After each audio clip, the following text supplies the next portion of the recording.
Pamilya man ang layo ng Middle East sa Pilipinas, ngayon pa lang ramdam na natin ang epekto ng giyera doon.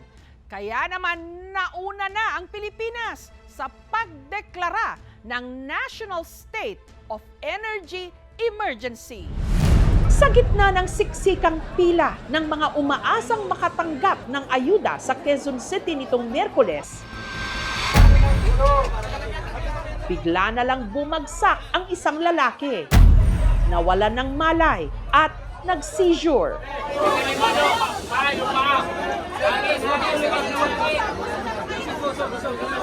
Abayan niyo na po yung otoridad. Ang lalaki, driver ng jeep. Ilang araw nang hindi nakakapasada dahil sa sobrang taas ng presyo ng gasolina at sa gitna ng krisis sa enerhiya, siya mismo naubusan na rin ng energy o lakas. Tabi tayo. Natunto ng aming team ang jeepney driver sa West Fairview, Quezon City. Sa kabutihang palad, nakarecover siya, si Jose, 44 anyos. Doon ako nagkamalay sa ospital. Hindi man ako magpakumpain. Umuwi lang ako kahit tagilid na ang lakad ko. Kaya nagpahinga ako mula umaga hanggang ngayon. 2 dekada na raw siyang namamasada sa Maynila. Dati, may naiuuwi pang kita para sa kanyang pamilya. Pero nito raw mga nakaraang linggo, mula nung tumaas ang presyo ng krudo, abonado pa siya. Dati ang full tank namin to 3. Ngayon 4,000 na full tank namin. Pero pag bumiyahe kami, wala kami mauwi. Sa pagod namin mula umaga hanggang gabi. Mahigit 1 linggo nang hindi nakakabiyahe, baon sa utang at halos wala nang natitirang pera. Ang pira ko, barya na lang. Ang bili na lang ng asin at saka bitsin to. Kaya nung nabalitaan daw niyang may ayuda, sumubok siyang pumila. Pero sa huli, umuwi siyang walang nakuha. Hinimatay pa. Gutom na po. Alas 7 pa kami nakapila. Hanggang alas 10:30. Wala po yung inom ng tubig. Walang kain. Siksikan pa. Sabi ng doktor, inatake ng epilepsy. Kumpain daw ako. Sabi ko, wag na. Kasi wala namang pamgastos eh. Hanggang nagdesisyon na lang si Jose na umuwi na lang sa probinsya. Sa Negros, magtatrabaho ka sa tubuhan o magtatanim ng saging. Kahit anong matanim, basta makain. Sa mahal ng krudo ngayon, hindi lang si Jose ang nahihirapan. Simula nung na yung diesel na umabot na ng 90, sabi ko wala na akong kikitain ito. Mag-iisang buwan na mula nung nagsimula ang giyera sa Middle East sa pagitan ng Amerika at Israel kontra sa Iran, na sinundan ng pagsara ng Strait of Hormuz na hawak ng Iran kung saan dumadaan ang 20% ng supply ng langis para sa buong mundo, kabilang na ang Pilipinas. Dahil kulang ang supply, tumaas ang presyo ng krudo ng mahigit doble. Noong March 23, sabi ng Malacanang, wala pa raw krisis. Pero kinabukasan, March 24, nagdeklara si Pangulong Marcos ng State of National Energy Emergency. Sa kasalukuyan, ang ating supply ay hanggang end of June, June 30.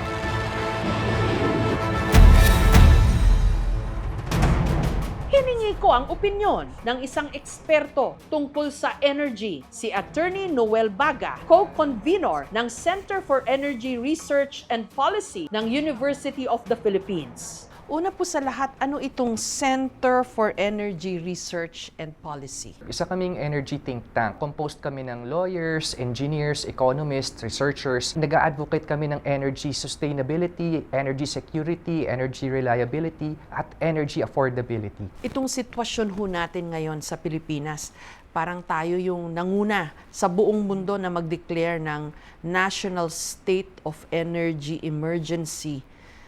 Ano hong basa nyo rito? Mabuti po ito. Seryoso po yung ating energy crisis at oil crisis sa Pilipinas. Upon the President's Declaration of a State of National Emergency, meron po siyang kapangyarihan sa Price Act as amended by Republic Act 10623 nasa Section 4 and 7 po na pwedeng i-declare ng Presidente ang oil as a prime commodity at mag-impose po ng price controls on the price of oil. They're saying, parang 25th day na ng giyera, tsaka palang nag-declare ng state of energy emergency ang Malacanang. Totoo po yun, late po ito kasi naging seryoso na po talaga itong oil crisis po natin. May kinakausap po akong jeepney driver, yung ginagastos niya para sa langis 1,000 pesos per day for a 12-hour shift. Ngayon po ang ginagastos na niya 2,100 pesos per day para sa gasolina. Ang mga mangingisda natin, hirap na rin. Per fishing trip, according to studies, tumaas na po by 60% ang kanilang costs. Ang ating mga magsasaka, hirap na rin. Oil din yung ginagamit ho nila para sa kanilang mga traktora. Marami na pong jeep at bus ang humintong magpasada. Nakakapagtaka lang, nakakaumpisa pa lang ng giyera, tumaas agad ang presyo ng krudo, isa sa pinakamataas sa Asia. Bakit ho ang taas, ang mahal ng gasolina ng Pilipinas? Una po, kasi karamihan po nito imported na yung ating mga langis. Pangalawa po, dahil nga po deregulated ang ating oil industry, the private oil companies can dictate at will kung ano po yung gusto nilang oil prices. Malaki po yung kanilang profit margin dyan. And then pangatlo, yun na rin po, wala pong regulations ang gobyerno. At pang-apat, wala rin po tayong subsidies during ordinary times. Isa pang sinasabi ng mga opinion makers na late din yung pag-suspend sa excise tax. It could have helped consumers kung maaga pa lang yung excise tax na yon para hindi masyadong masakit sa bulsa yung presyo. Tama ho ba yon? Tama po yun. Mapapababa niya ang presyo ng diesel by 6 pesos per liter at mapapababa niya ang presyo ng gasolina by up to 10 pesos per liter. Kung maaga sana yon, noong mga 100, wala pa sa 100 yung mga presyo ng diesel, mas nakatulong sana. Pero ngayon, tumataas na yung presyo ng diesel by 17. Mga ganun na. Parang hindi mo na maramdaman yung excise tax na nasuspend, di po ba? Tama po kayo doon. Ang kailangan po talaga natin, ang next step, kailangan po natin ng price controls, ng price freeze mula po sa gobyerno. What do you think was the government trying to project? Bakit ho parang late sila? Ayaw nilang magpanic yung business community at yung taong bayan. Siguro ho iniisip nila, matatapos din tong krisis na to in a short while. Pero hindi nga po ganun yung nangyari. Hindi nga nagpanic, naghirap naman. Hindi ho kaya failure in reading the situation in the Middle East? Well, kasama po yun sa reasoning kung bakit delayed sila nag-declare. Pero at the same time, dapat hindi lang yung reading ng Middle East, pero dapat tinitignan nila ano bang epekto ng krisis na to sa taong bayan. On the ground. On the ground. Dapat. Yun ang tinignan nila. Opo. Agad dapat. Hindi lang mga sasakyan sa kalsada at mga pasahero ang apektado ngayon ng krisis. Pati na ang mga eroplano nagkansela na o nagbawas ng biyahe. Ang mga airline company, ang mga mall, iiklian na rin daw ang kanilang operating hours. Gayun din ang mga opisina ng gobyerno na nagpapatupad na ng 4 na araw na lang na pasok sa trabaho. Sa inilabas na impormasyon ng Department of Energy o DOE noong March 20, kulang na raw sa 2 buwan ang supply ng langis ng Pilipinas. Bagamat may bagong dating na krudo, sabi nila ang declaration po ng gobyerno is 45 days yung supply. Medyo late na. We lost a lot of time there. Tama po yun. Kasi masyado hong very thin reserves itong 45 days. Yung ng ibang bansa, oil 90 supply. days. Yung iba pa ho, yung Thailand, Japan, yata, 250 po yung Japan. Ang prescribed po ng International Energy Agency is that every country must have at least 90 days ng reserved oil na pwede po nilang gamitin. Bakit to tayo 45 lang? Ang rason po nun, kasi po again, deregulated po ang ating energy industry. Kasi magastos po para sa mga private oil companies na mag-maintain ng mas mahabang oil reserves. Okay. Kaya ang solusyon po sana dapat, it's the government which should establish a strategic petroleum reserve. Okay. Na nakahanda po yung crudo na oil stockpile para po kung may times of crisis, pwede pong gamitin ito at ibenta ng gobyerno at subsidized prices sa taong bayan. Hindi ito ang unang pagkakataon na nakaranas ng energy crisis ang Pilipinas. 1973, nung kinailangang limitahan o magrasyon ng gasolina, bunsod din ng giyera sa Middle East. Kaya binuo ng gobyerno noon ang PNOC o ang Philippine National Oil Company na pinayagang makapag-import at maghanap din ng mapagkukunan ng langis o natural gas sa Pilipinas mismo. Yun na nga ho, kasi I know as early as the 70s, alam na ng gobyerno na marami tayong pwedeng mapagkunan ng energy dito sa Pilipinas. So yung PNOC, nag-establish po siya ng Strategic Petroleum Reserve. Kaya po, nung nangyari po yung 1981 to 1982 oil crisis, yung pangalawang oil crisis, ito po yung gera ng Iran at Iraq, hindi na po tayo masyadong apektado noon. Ngunit, nung 90s, nag-paradigm shift po ang Pilipinas. Tinanggal na po yung Strategic Petroleum Reserve, tinanggal na po yung involvement ng gobyerno sa energy industry, at yung private oil companies na po, binigay ho lahat ng discretion sa kanila. Kita natin na hindi pwede na hands-off yung gobyerno. Kasi yung private sector, hindi nila madidevelop enough yung local indigenous energy resources kasi profit-oriented sila. Isa sa matagal na naming naiulat na mukhang may langis o gas ang Ligwasan Marsh sa Mindanao. Ang hinala, malaki ang deposito doon ng natural gas. Sa mga poso at tubo, kapag sinindihan, nagliliyab. Inuumbos ni mina na gasolina sa tukala. Sabi ng aming mga ninuno, itong lugar namin po ay pagkaingatan, alagaan namin. Kaya meron po dito, sinasabi nila na itong mina ng gas. Katulad ng narito sa Barangay Ramcor sa General Salipada, Cape Pendatun sa Maguindanao del Sur. Ingat ka.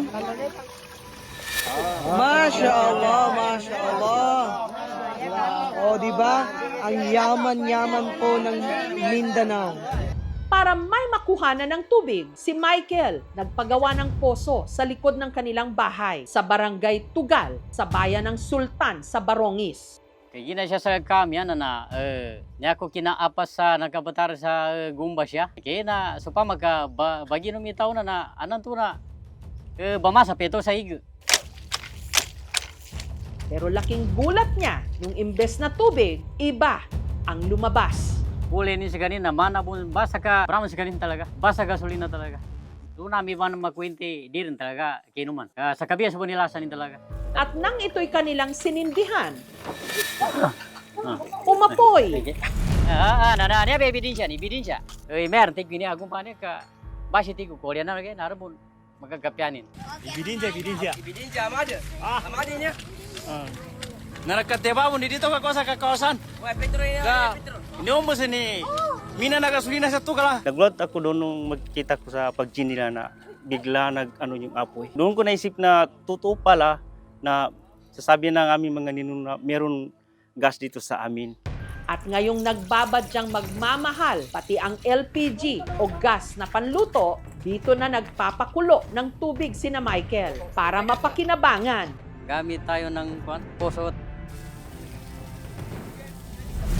Kaya sa kapanggubanan na, papatabang ako sa maya sa Armada Prako Panggumba ka, patabal kami ka, no, padyawo ka, no kaya pagkagapi. Kumitan.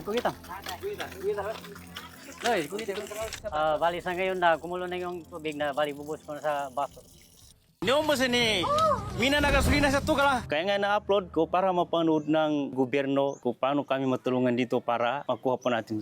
Ayon sa mga taga rito, minsan na raw binisita ng mga otoridad ang kanilang lugar. Nagkaroon naman daw ng exploration project pero naantala dahil ang Ligwasan Marsh protected area. Problema rin doon ang seguridad. Nagkaroon po ng conflict doon sa area, kaya ito ay na-abandon. Sana masolusyonan na, magka-peace agreement na po dyan at kailangan po nating i-pursue ito. Yung sa Ligwasan ho ay kailangan lang hong i-open ulit for possible contracts, but we are already making the steps towards this end. Nagkaroon po ng studies na meron po siyang crude oil and meron din siyang natural gas. No, I think mga around 3 trillion cubic meters of natural gas and around 98 billion barrels of crude oil. It won't be an easy project kasi it's kind of like on water and not in land. So it will be a more expensive, let's say, endeavor, but the potential is very good.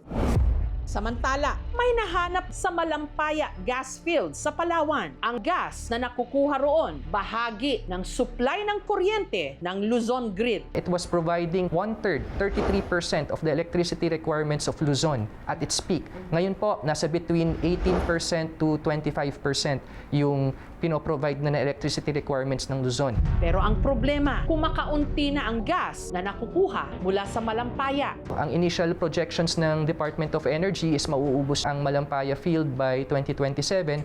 Ng 2026, mga ganun po. Bagamat may pag-asa na meron pang ibang mapagkukunan ng gas dito. The Camago 3 well has been successfully drilled and tested, producing up to 60 million standard cubic feet of gas per day. It is the second major milestone under our $893 million Malampaya Phase 4 campaign. So together, these two wells are projected to extend the life of the Malampaya gas field by an estimated 6 years. Isa pa raw sa mga potensyal na pwedeng mapagkunan ng malaking deposito ng langis sa pinag-aagawang mga teritoryo sa may bandang Spratlys. Ano hong information that you have? May langis din ho ba doon? Do the Chinese know something? Baka ho yung mga Chinese ang nakakaalam na maraming langis doon. Kaya nilagyan na ng artificial islands nila.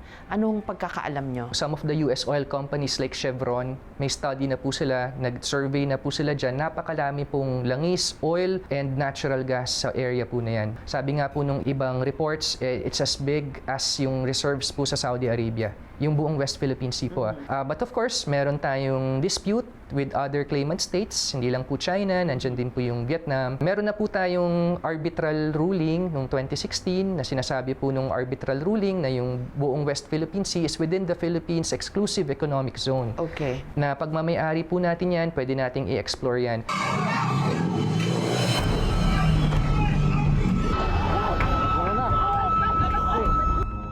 Problema, tumitindi ang girian natin sa China. Bagamat nitong linggo lang, binuksan muli ni Pangulong Marcos ang posibilidad para sa joint exploration para sa langis. Sa ngayon po ay wala pa pong joint exploration with China, pero hindi naman ibig sabihin na hindi magkakaroon. So, open din po ang Pilipinas. Agad namang sinagot ito ng China na interesado rin daw ito para gawin ang joint exploration. Meron po tayong dalawang options on how to pursue this. Una po, we can do it na tayo na mag-isa. Magde-develop po yung Philippines ng energy resources doon, siguro supported by yung navies ng mga allied countries natin like US, Australia. Yung second option is makipag-usap tayo sa mga other claimant states like China and tignan pwede bang magkaroon ng agreement in the future tungkol dito sa development sa energy resources dito. Later on, baka pwedeng magkaroon ng agreements. Batas po kasi natin kung the project is within our exclusive economic zone, kailangan majority share tayo dun sa project na yun. So kailangan yung mga 60%. Maraming pwedeng mapagkukunan ng langis o gas sa Pilipinas. Bukod sa langis, hydroelectric power mula sa ating mga ilog at waterfalls, meron din tayong geothermal energy mula sa mga usok sa ilalim ng lupa mula sa napakarami nating mga bulkan. At syempre pa, ang enerhiya mula sa araw o solar energy na marami tayo, lalo't napakainit ng Pilipinas. Given na araw-araw napakainit ng ating bansa, we have an abundance of energy from the sun. Are we doing enough to harness that? Renewable po as a whole sa buong bansa is around 23%. So I think solar is just around 3%. 3%. Konti lang po, mga 2 to 3. So maliit that's why lang it's po. still expensive yata. According to the Department of Energy, tataas na po ang presyo ng kuryente sa Pilipinas. Magiging at least 9 pesos per kilowatt hour na ang average price ng kuryente sa nationwide. Ngayon po kasi ang average price ng kuryente sa Pilipinas is around 3 to 4 pesos per kilowatt hour. Kaya So mahasaktan po. more than 50%. Opo. Masakit ho yun. Mas lalo hong maghihirap din dito ang taong bayan po. Pirme tayong babad sa araw. Pero ang pagsulong sa solar energy sa Pilipinas, hindi pa gaano lumalaganap. May iilan na sumubok na kanya-kanyang pakabit. Katulad ng bahay na ito sa Bulacan. Mahal ng inaabot ng kuryente namin, nasa 8K. Ang goal ko lang talaga is makapaglibre ako ng aircon nung una. Ako na lang yung nag-install, pinag-aralan ko siya. Nung una, etong 3 lang muna na panels. Nung nag-start ako, nagdagdag pa ako ng 4. Naka-solar na itong buong bahay namin. Tapos Tapos sa mga appliances na gumagana is 2 aircon na 1.5 horsepower, 2 rep TV, electric fan, and mga ilaw. Ang electric bill nila Gerber, 8,000 pesos kada buwan. Ngayon daw, 37 pesos na lang. Talagang gamit ka na lang hanggat gusto mo. Sa kabuuan na nagastos ko dito is siguro inabot ako ng 220, 230. Dahil self-installation lang naman siya. Yung maintenance sa akin din naman. May kanya-kanya ring pamamaraan ang mga engineer katulad ni Ed. Ang diesel para sa kanyang sasakyan, hinahaluan niya ng gamit na cooking oil. Nagkaroon ako ng interest since 2019 itong used cooking oil na ginagamit sa sasakyan. In fact, sa ibang bansa tulad sa Amerika, sa Europa, or sa Australia, ginagawa na rin ito. Salamat! Hinihingi raw ni Ed ang mga gamit ng mantika mula sa mga kainan. Pinifilter na ito bago ilagay sa tangke ng kanyang sasakyan. Personal ko na proportion for every liter na mantika, 2 liters ng diesel. Ngayon nailagay ko na, pwede na nating subukan.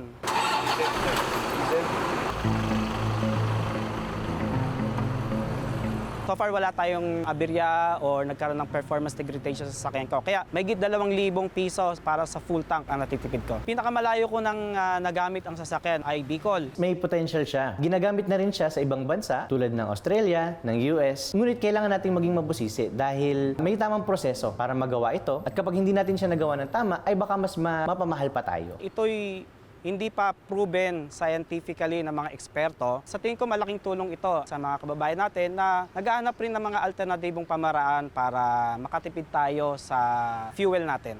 May hearing na sa Senado tungkol sa pagtugon ng gobyerno sa energy crisis ngayon. The DOE announced today that it is spending 20 billion pesos to buy 2 million barrels of diesel instead of having built a reserve before the crisis. The same 2 million barrels would have only cost 10 billion pesos instead of 24 billion because the DOE failed to build the buffer stock. Due to the oil deregulation law, the stockpiling is now passed on to our private companies. That's how it has been practiced. Dahil sila na yung nagdinegosyo sa langis, DOE by itself does not have the funding for this because we only have 2.5 billion per year as budget. Sabi ninyo, DOE, meron tayong 46 days. After 15 days, biglang pumalo sa 110 pesos per liter. Dati po nilang inventaryo yun eh. Paano po magiging 110 from 55? Yung binenta kasi na yun,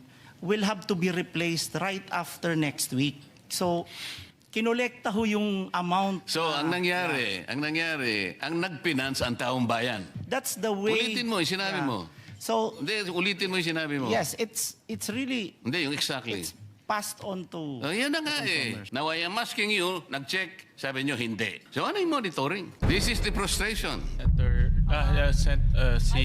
Kaalis kung frustrated ka, wala kang sagot na nakuha. Nakipag-ugnayan ang aming team sa tanggapan ng Department of Energy. Mga 1.044 million na nabili ng gobyerno na barrels of diesel. We are reserving that stock in case makulangan yung mga oil companies natin para meron tayong second buffer, no? We need more malampayan. We need more of this kind na like yung Ligwasan. DOE has been very active in granting or awarding contracts, but it takes time really. Last year pa lang, 8 na yung nag-grant ng presidente. We should have done this 10 years ago or 20 years ago para just to secure our energy.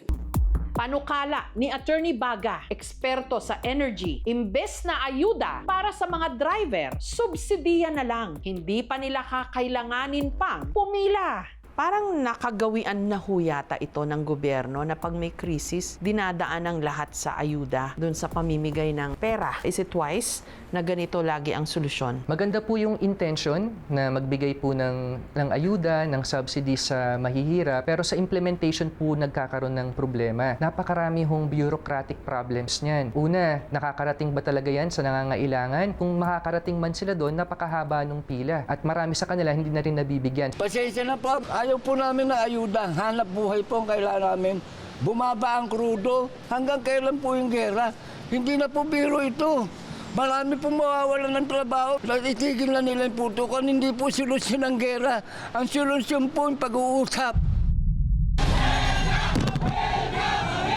Kami ang nahihirapan, pero tuloy-tuloy ang hanap buhay namin dahil serbisyo namin ito.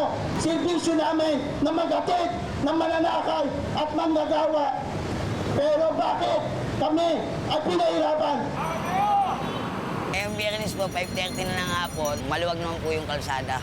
Dati masikip yung kalsada, sir. Yung mura pa yung gasolina. Sobrang hirap po sumakay. Onti kasi ngayon yung mga jeep. Ano pong kailangan kaya natin gawin ngayon? I-freeze po yung presyo ng langis at a certain level. I-require po sana yung gasoline stations na magbigay po ng discounts sa mga public utility vehicle operators. Tapos long term, para din po sa energy security, i-develop po natin sa Pilipinas lahat ng klase ng energy resources. Kasama po dito yung solar power, wind power, hydro, natural gas, coal, para hindi ho tayo dependent sa mga imported na energy resources. Tama ho ba na isipin na kung tutuusin, hindi naman nagkulang ang Diyos o ang kalikasan sa Pilipinas? Oo, tama po Bukod yan. sa napakaganda at napakayaman ng ating natural resources, binigyan din tayo ng mga posibleng mapagkukunan natin sana ng gasolina. Pero hindi tayo nagpursige Tama po yun. para gamitin itong mga binigay sa atin ng kalikasan at ng Diyos. Sana po itong krisis na to ay maging wake-up call at magising na po ang gobyerno na kailangan po nating i-develop yung sarili nating energy resources. Pero para ang tanong ko, bakit kung kailan may gera, saka lang natin na pag-iisipan tong ganitong mga options natin? Hindi lang naman po itong administrasyon na to. I think it's the political culture ng Philippine government is just reactive, hindi po proactive. Sa gitna ng kakulangan ngayon sa enerhiya, malinaw na hindi lang supply ang problema. Meron tayo niyan. May mapagkukunan kung napagplanuhan lang at naaksyonan para hindi sana tayo ngayon kinakapos.